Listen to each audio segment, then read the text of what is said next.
back of your garden because it does get quite leggy and floppy and doesn't look that tidy. But asparagus is normally sort of seen to be quite a luxury item, you know, when you buy it.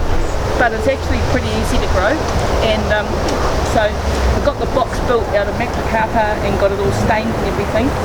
Put them in, and this is the second year that they've been here, and last year we had a little bit of a crop and the public found it, so That was during lockdown. What's a good variety for? I've got two in here. One's called Pacific Endeavour, and the other one is that's Pacific Purple. Yeah, Pacific Purple, Pacific Endeavour. That's the ones that I got recommended to grow, so hoping that's good. But 3 years I should be getting good asparagus because it really takes that long. So I'm just letting all this kind of die off, and when it's died off I put mulch back over the top just to stop the weeds basically and to see, you know, what's underneath. And then in about September it all starts coming back up again, and the spears should be getting reasonably thick this year, but next year should be the year when I can just about do asparagus rolls for our staff, because we should be just about on track to get some, so I'm quite excited about that. But yeah, to me asparagus was definitely should be part of an edible garden because you know, it is an interesting plant, and yeah, and if you're going to buy it, it is expensive, and how good is that just to go out to your garden and pick what you want fresh and have it whenever you feel like it. So I was all about keeping it contained. I just felt it's best to keep it contained, and then it's just more manageable. Yeah, and we've got really good builders that here that build more. And the Sichuan pepper, that is it is medicinally, and the pepper from West China. They've used it for thousands of years before they had the ordinary black pepper, and it's still popular there. It's quite a spicy, numbing thing. You can buy it easily. I did think of growing the tree, but I looked at the thorns and I think I prefer to buy them because the amount I buy, I prefer to buy them. Another interesting plant here is a curry leaf, the Indian curry leaf. They use it like almost like a babe, not so much that, it's often put in towards the end of cooking. So there's a couple of these. There's another one there. They will eventually have, I think it's red berries. Behind Lawrence there is one of the carica, or it's changed its name to Bass something carica now, but it's related to the pawpaw, and that's Carica quercifolia because it's got leaves but like an oak. Very small one. It's got strong enzymes. Not that one, but somewhere else had some, and it stung my lips and my finger, and then when I rubbed my eyes it stung my eyes as well. So watch it can be, but it's good for a little snack at this time. There you can see the tiny fruit. That is not a big fruiting one though. I guess people are trying to get bigger fruit of that. The one after that big tree is the Inga bean. Some of you may have heard. Now I just read recently that like a lot of fruit you have to pick your cultivar, and I've never had really good fruit from that one. Have you, Angela? No. So I think that would have been one of the early ones planted. So if you've got a good one you can eat the floss in amongst the seeds. But it's a legume, it's a good green manure plant. It does seed everywhere because I've picked up seeds everywhere. But it's also good for in the food forest for shelter. Like it's a really good top tree. And it is, yeah. For sheltering your other stuff, you know, that's smaller underneath it.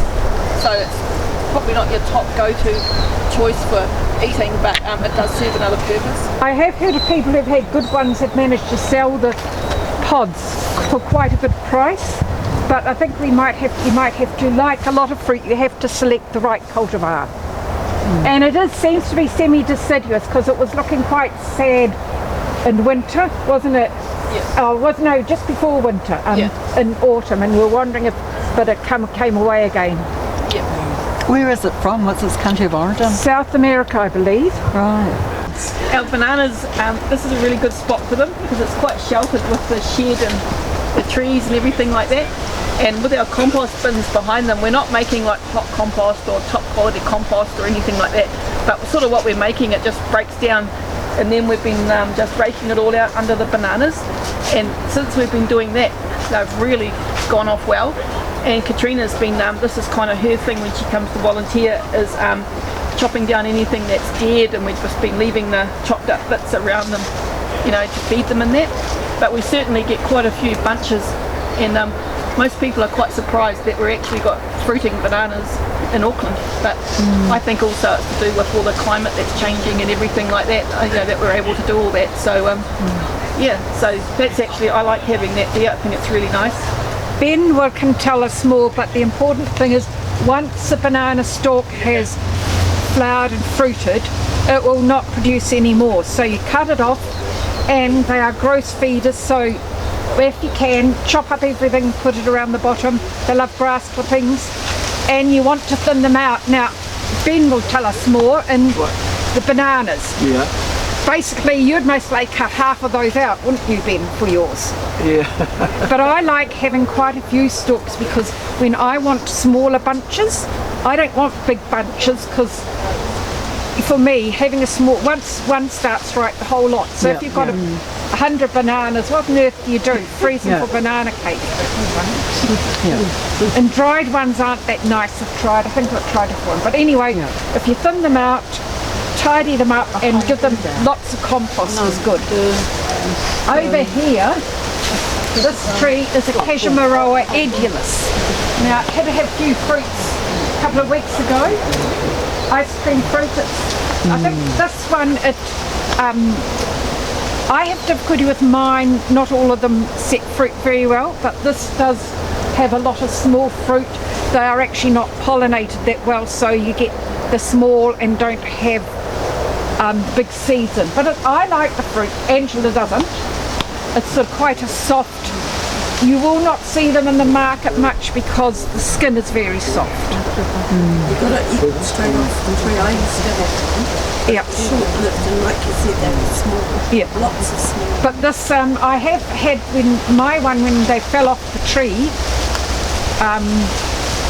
another tree fell down there, they actually did ripen on the bench inside.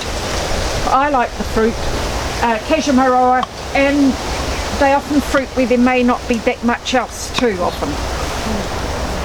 You know, you don't have the other fruit ready. And Bruce may talk about the worm funds while we're here. Kathrina, what variety are these bananas?